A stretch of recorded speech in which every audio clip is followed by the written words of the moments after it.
Friday game checkout में आज जानेंगे दो बड़े हैक्स के बारे में। कमला मोबाइल गेम का रिलीज डेट आ चुका है, GTA फैंस का बिगेस्ट हार्ट ब्रेक एंड विचर 3 के डेवलपर से रिलेटेड एक सैड न्यूज एंड बहुत सारी एक्साइटिंग गेमिंग न्यूज। तो वीडियो पसंद आती है तो लाइक जरूर करना और चैनल को सब्सक्राइब भी कर लेना भाई। अगर आप GTA कम्युनिटी में एक्टिव रहते हो तो आपको पता होगा कि खबरें थी कि 27 दिसंबर को कुछ होने वाला है, क्योंकि रॉकस्टार गेम्स के एक डेवलपर ने ऐसे हिंट्स दिए थे या फिर वो ट्रोल कर रहे थे कि 27 दिसंबर को शायद कुछ हो सकता है, क्योंकि एक इमेज पोस्ट की गई थी ट्विटर पे जिसपे 12/27 डेट लिखा हुआ था, यानी कि 27 दिसंबर। वेल, फुल वीडियो के लिए आप मेरे मेन चैनल पर जा सकते हो, लिंक डिस्क्रिप्शन में है। बट एज यूजुअल 27 बीत गया भाई और ट्रेलर 2 से रिलेटेड कोई इन्फॉर्मेशन नहीं आई। इनफैक्ट रॉकस्टार गेम्स ने अभी तक GTA 6 के बारे में बात भी नहीं किया भाई पिछले साल से। 27 को सिंपली एक हॉलीडे सेल वाली पोस्ट आई जिसको देखने के बाद फैंस कुछ ज्यादा ही डिसअपॉइंटेड हैं। और फैंस इसलिए भी बहुत ज्यादा डिसअपॉइंटेड हैं क्योंकि उन्होंने भाई मनगढ़ंत कहानियां बना ली थी और खुद को भरोसा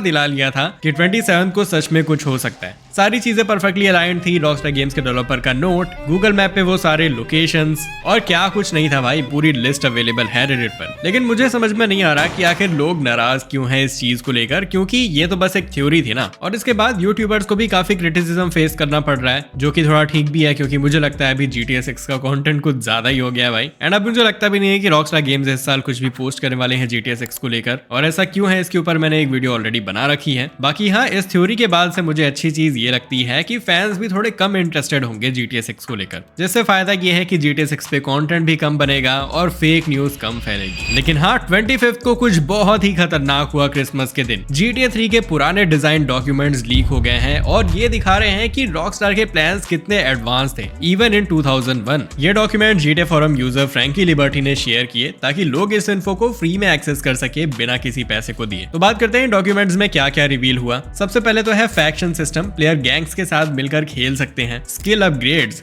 अपनी एबिलिटीज को इंप्रूव करने का सिस्टम। फिर प्रॉपर्टीज को खरीदने का भी सिस्टम प्लान किया गया था। गेम पर ओरिजिनली बार्किंग डॉग स्टूडियोज काम कर रहा था, जो बाद में रॉकस्टार वैंकूवर बन गया। ये सब प्लान्स उस टाइम के सैंडबॉक्स गेम्स के लिए काफी एम्बिशियस थे। रॉकस्टार का विजन तभी से नेक्स्ट लेवल था भाई। विचर 3 के डायरेक्टर्स और कुछ कोर डेवलपर्स ने CDPR को बाय बाय बोल दिया है और अपना नया स्टूडियो खोल दिया जिसका नाम है रिबल वुल्फ स्टूडियो। अब इसके पीछे का रीजन क्या है, तो उनका कहना है कि CDPR का वर्क कल्चर और क्रिएटिव रिस्ट्रिक्शंस उनके आइडियाज के अगेंस्ट जा रहा था। द विचर 3 के डायरेक्टर कोनार्ड, इसके आगे क्या है भाई वो पढ़ लेना आप नाम, और आर्ट डायरेक्टर के नए स्टूडियो का फोकस है एक डार्क फैंटेसी RPG बनाने पर, जो कि अनरियल इंजन 5 का यूज करके ही बनाया जाएगा। और रिबल वुल्फ जो कि इनका स्टूडियो है, इसका मोटो है टीम पहले और पॉलिटिक्स बाद में। उन्होंने प्रॉमिस किया है कि यहाँ डेवलपर्स का क्रिएटिव फ्रीडम सबसे ऊपर होगा। तो देखते हैं, आई रियली होप कि इससे फ्यूचर में CDPR पर कोई भी इम्पैक्ट ना हो और रिबल वुल्फ स्टूडियोज भी हमारे सामने कोई बढ़िया गेम लेकर आए। फिर थोड़ी सी सैड न्यूज है, सेंट्स रो 4 का पूरा सोर्स कोड ऑनलाइन लीक हो गया है। ये लीक रिपोर्टेडली 4chan पर शेयर की गई थी और अब इसे कोई भी डाउनलोड कर सकता है। अगर आप करते हो तो अपने रिस्क पर करना ये सब। अब सेंट्स रो 4 के बारे में आपको एक शॉर्ट रिकैप दे देता हूँ। तो ये गेम 2013 में रिलीज हुआ था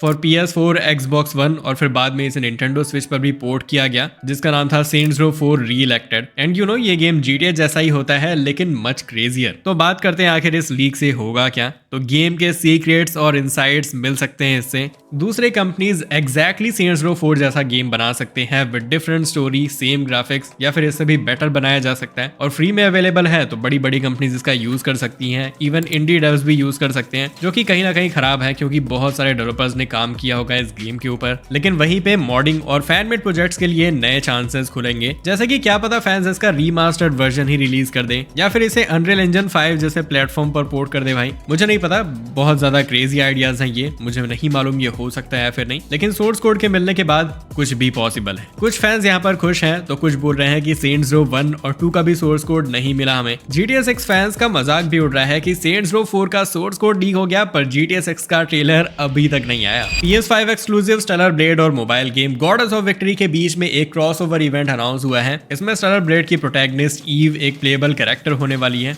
इवेंट का टीजर ट्रेलर रिलीज हो चुका है जिसमें ईव गॉडेस ऑफ विक्ट्री में क्रैश करते हुए दिखाई गई है।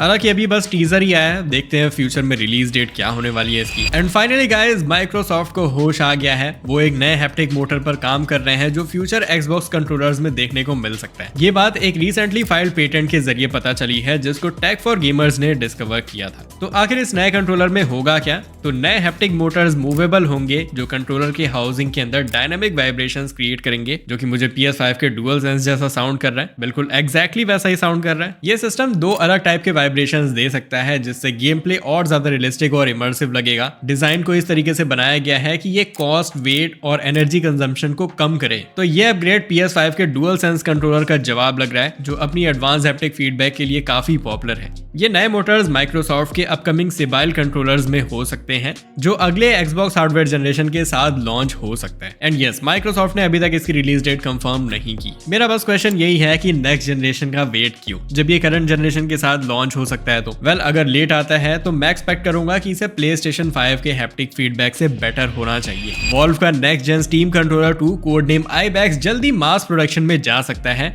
इनसाइडर ब्रैड लिंच के मुताबिक ये कंट्रोलर अब फाइनल डेवलपमेंट स्टेज में है। कंट्रोलर में आप देख सकते हो सिमेट्रिकल जॉयस्टिक्स हैं, डिजाइन स्टीम डेक से इंस्पायर्ड है। एक और device code name Roy valve के डेकर्ड VR हेडसेट के लिए बनाया जा रहा है जो स्टैंड अलोन कंट्रोलर की तरह काम कर सकता है। बाकी हाँ, वॉल्व ने अभी तक स्टीम कंट्रोलर 2 या इसके रिलीज डेट के बारे में कुछ भी कंफर्म नहीं किया है। रूमर्स के मुताबिक वॉल्व एक नया stand alone steam console develop कर रहा है जिसका कोड नेम है फ्रीमोंट। इनसाइडर ब्रैड लिंच के हिसाब से ये डिवाइस एक ट्रेडिशनल कंसोल का एक्सपीरियंस ऑफर करेगा लेकिन स्टीम OS इकोसिस्टम के साथ में। ब्रैड लिंच ने कुछ की फीचर्स हाईलाइट किए हैं जैसे कि फुल साइज HDMI पोर्ट। ये स्टीम डेक के USB Type-C पोर्ट की तरह नहीं होगा बल्कि ये डायरेक्टली टीवी के लिए ही बनाया गया है कि टीवी के नीचे रख के आप इसको यूज कर लो दूसरे कंसोल्स की तरह। AMD Lilac बोर्ड डेवलपमेंट के लिए यूज हो रहा है और इसका फर्मवेयर स्पेशली हार्डवेयर के लिए टेलर किया गया है। क्वांटा कंप्यूटर कोलैबोरेशन जिन्होंने स्टीम डेक बनाया था वो इस प्रोजेक्ट में फीडबैक भी दे रहे हैं। तो अगर ये रूमर्स सही हैं तो फ्रेमोंट एक कंसोल लाइक एक्सपीरियंस के साथ PC गेमिंग का फ्लेक्सिबिलिटी भी ला सकता है। फैंस का मानना है कि ये PlayStation और Xbox के लिए एक टफ कंपटीशन हो सकता है। बाकी एक और एक्साइटिंग अपडेट है, इंडियन स्टूडियो मैड मंत्रा गेम्स ने अपना कमला हॉरर गेम अनाउंस किया है जो 8 फरवरी 2025 को iOS और Android दोनों पर ही लॉन्च हो जाएगा। तो जो भी लोग इसका मोबाइल पर आने का वेट कर रहे थे, अब वेट इज ओवर। बाकी हाँ, अगर आप PS5 Pro के बारे में जानना चाहते हो तो स्क्रीन पर आ रहे वीडियो पे क्लिक करो और फिर मिलते हैं नेक्स्ट वीडियो में।